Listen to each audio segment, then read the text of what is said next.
Bona nit. M'he servit en aquesta novel·la d'aventures d'un personatge de ficció de Grau de Gualbes per presentar una personalitat tan enigmàtica com interessant, que és Cristòfor Colom.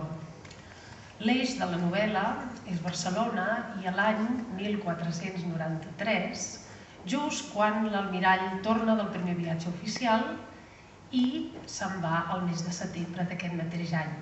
Però l'escena que he escollit és abans, quan Colom és jove i el protagonista, Guerau, és un noiet. Ell tenia un secret, un de molt important. Aviat vaig intuir que el corsari Joan Colom ocultava una intenció, un objectiu ben determinat. Com si fos un joc, em vaig proposar descobrir Crinera. Potser ho feia que llavors jo era molt jove, només tenia 13 anys. No era gens fàcil fer-li preguntes perquè era reservat i poc parlador, però vaig aconseguir guanyar-me la seva confiança. No t'impacientis, Guerau, em deia donant-se del meu afany per saber de tot, que el camí del coneixement és molt llarg i cal anar pas a pas. Potser sí, i per això vaig aprendre a callar i escoltar per més que desitjava fer via. Vaig procurar estar atent, orelles i vista ben alertes, a la recerca de qualsevol dada que indiqués què amagava. Sovint, quan la tarda moria entre les minses llum del capvespre, s'acostava al mar, ja fos al port o a la platja, perquè tot depenia d'on haguéssim atracat. Dempeus, com si esperés l'arribada d'una nau, es guardava la línia de l'horitzó, una línia que traspassava amb el pensament. L'almirall, que és així com més m'agrada anomenar-lo, s'hi podia estar hores d'aquesta manera, tot sol, només acompanyat de les pròpies reflexions. L'actitud tranquil·la i contemplativa d'aquelles estones contrastava amb l'intens tràfic de l'activitat marinera que governava la seva vida, i també amb la seva edat, perquè era un home jove que encara no havia complert els 25 anys.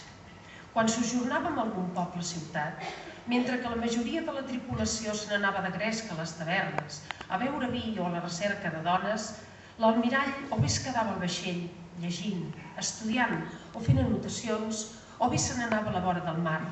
Ben a prop de la riba, deixava la mirada fixa en l'anar i venir de les onades que bresolaven les seves cavil·lacions.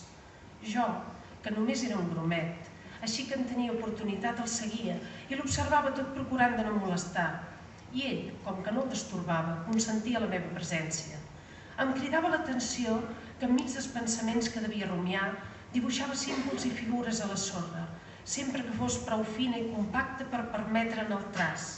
Feia tota mena de figures geomètriques, piràmides, espirals, hexàgons, octògons, cercles enquadrats inscrits, però les esborrava tot seguit amb una dissimulada despreocupació per no deixar-ne rastre. De vegades em donava conversa que jo buscava.